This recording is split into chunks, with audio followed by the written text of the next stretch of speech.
Caudal. Básicamente tenemos dos tipos de caudal. Podemos hablar de flujo másico o flujo volumétrico. Caudal o flujo es exactamente lo mismo.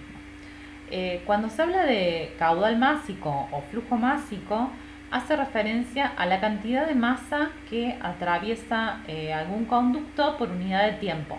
¿Sí? Un conducto, o puede ser, por ejemplo, un concepto que está más arraigado en la sociedad, es el caudal de un río. ¿Sí?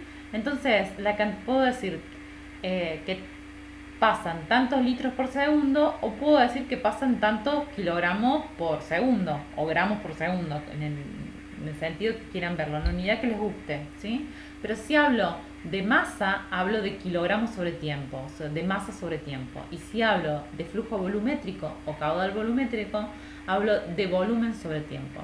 Ambas se relacionan entre sí a través de la densidad, que es masa sobre volumen, ¿sí? Entonces, simplemente es muy sencillo el cálculo. Es más, en el caso que sea agua, la unidad, eh, un kilo es un litro, entonces es más sencillo todavía la conversión. Pero es necesario identificar, ¿sí? Si estamos hablando de caudal másico o volumétrico. La unidad, la unidad dependerá del sistema que se esté analizando. La ecuación fundamental del caudal es caudal igual a área por velocidad. ¿Sí?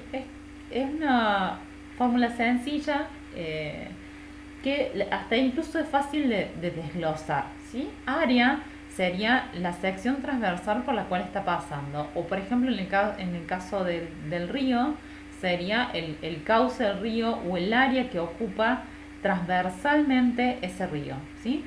Eso sería el área que podría estar medida, por ejemplo, en metros cuadrados.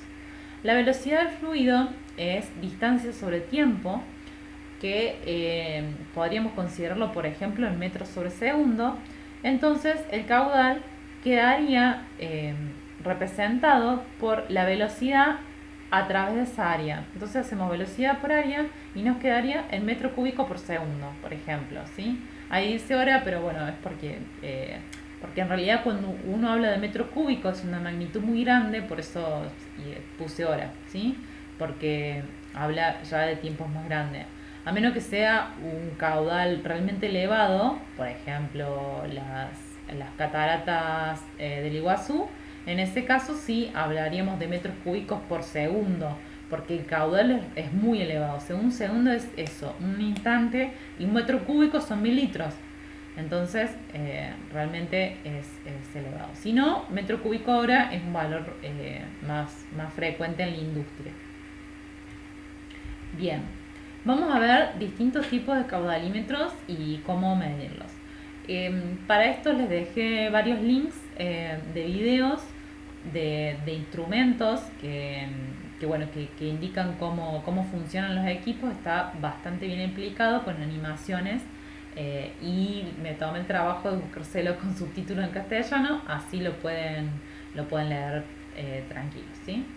Eh, bueno, este tipo de caudalímetro de tipo Venturi es muy utilizado.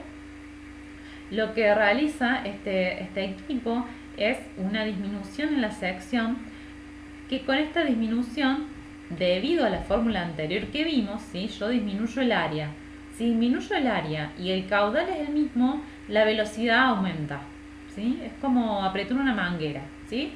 Hago que el líquido salga más rápido, porque disminuí la sección, y el caudal es el mismo, ¿sí? Entonces, esto mismo hace el efecto Venturi. Acá la sección es de cierto diámetro y acá es menor, ¿sí? Un área menor. Con lo cual, acá aumentó la velocidad. Al aumentar la velocidad hay una succión, hay una diferencia de presión, que es la que después se traduce en el caudal, ¿sí? Entonces, para obtener una diferencia de algo, yo tengo que medir dos puntos, ¿sí? Si no, no puedo tener diferencia. Por ejemplo, si yo hablo de delta V una diferencia de potencial, una diferencia de voltaje, mido 2 puntos, ¿sí? Y si yo hablo de una diferencia de presión, también mido 2 puntos, porque la palabra diferencia ya me está indicando que tengo que medir en dos lados. Casi todos los caudalímetros se basan en esta diferencia de presión generada por el flujo, que viene de la ecuación anterior, que el caudal es igual a la velocidad por el área. En este caso, al disminuir la sección, aumenta la velocidad y genera una caída de presión que tiene que ver con cuán rápido está pasando el líquido. Y ese cuán rápido es velocidad que, si yo conozco el área, lo traduzco en caudal. Simplemente eso, ¿sí?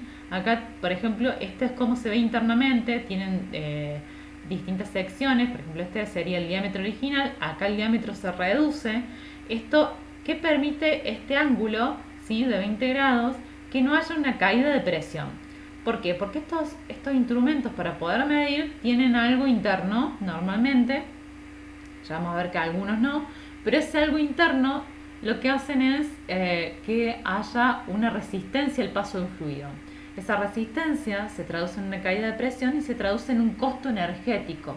Que el costo energético se paga con una bomba, por ejemplo, ¿no? Una bomba funcionando que está tirando el fluido si yo tengo mucha caída de presión, necesito una bomba más grande, con lo cual es un costo extra. Entonces se busca que la caída de presión no sea elevada. Para eso se utiliza este ángulo que permite la entrada y salida del tubo Venturi sin tanta caída de presión. Y esta es la zona donde se disminuye el área, entonces hay una baja presión. Bien.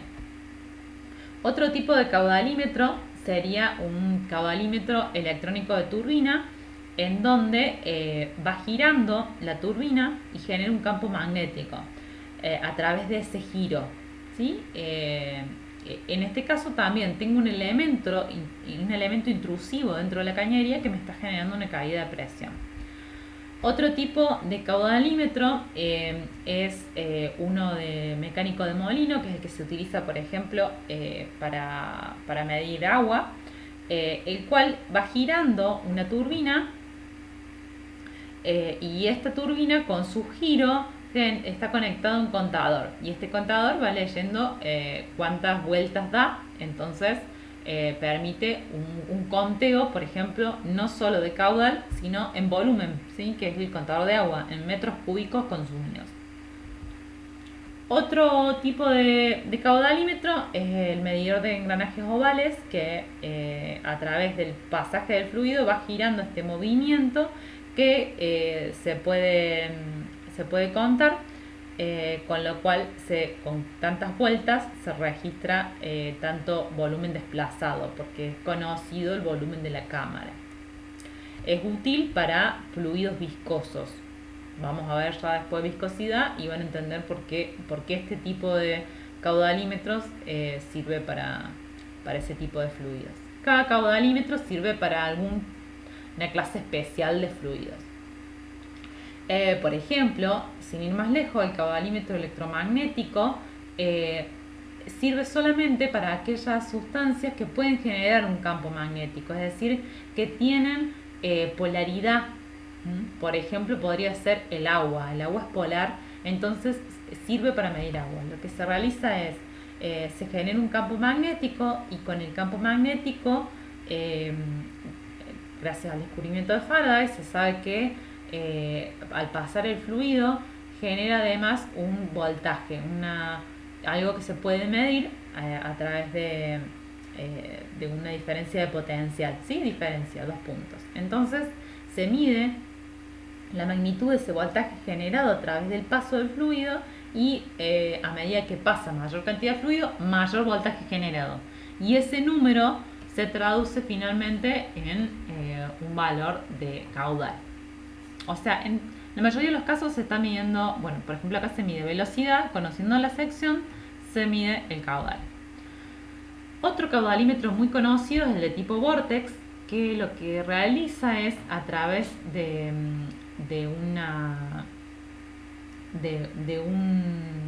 algo que obstruye el paso, algún objeto extraño, se genera luego de este objeto un circuito, un movimiento del líquido que corresponde a un vórtice. El vórtice es este que vemos en la figura, el cual es un movimiento circular del líquido, el cual tiende a generar este embudo. Es muy común, por ejemplo, en una agitación o luego de algún objeto que perturba el fluido. Por ejemplo, cuando estamos en el río y hay ese, no sé si lograron alguna vez verlo, hay muchas veces se forma este remolino que es el vórtice debido a la corriente y alguna piedra que genera una perturbación en esta corriente y el líquido comienza a girar y se genera este vórtice, ¿sí? Ya lo había descrito en 1513 Leonardo da Vinci como esto que sucedía después de algún obstáculo.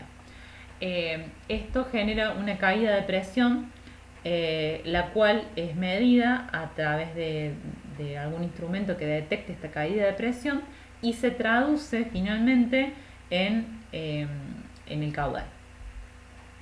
El último tipo de caudalímetro que vamos a ver, hay muchos más. Por ejemplo, está el caudalímetro de Pitot, que se utiliza sobre todo para gases o para grandes cañerías, porque bueno, en este caso de caudalímetro se pueden medir cualquiera de los dos fluidos, ¿sí? Se pueden medir gases o líquidos. No todos los caudalímetros sirven para todos. Por ejemplo, este rotámetro, como vemos acá, es sobre todo para líquidos.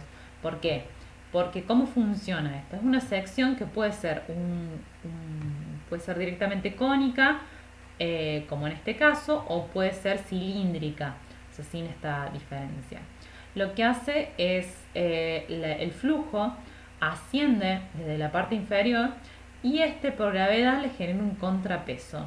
Entonces, el punto de equilibrio entre este flujo ascendente que hace un empuje hacia arriba y esta pesa que genera un empuje hacia abajo es el punto de medición, ¿sí? Normalmente en la sección más ancha es la que se considera el punto de medición. Entonces acá el equilibrio, por ejemplo, tiene una regla graduada en el cual sería 60 litros por segundo, por ejemplo. Acá no tenemos la unidad, pero normalmente en los rotámetros está indicada. Este tipo de caudalímetro es también sencillo, es visual. Fíjense que es como el termómetro que veíamos de mercurio. Yo tengo que poder detectar visualmente cuál es, no me genera una señal eléctrica que me va a permitir un control, ¿sí? Pero es un caudalímetro bastante usado también en la industria. Bueno, aquí terminamos caudal y bueno, los espero en viscosidad.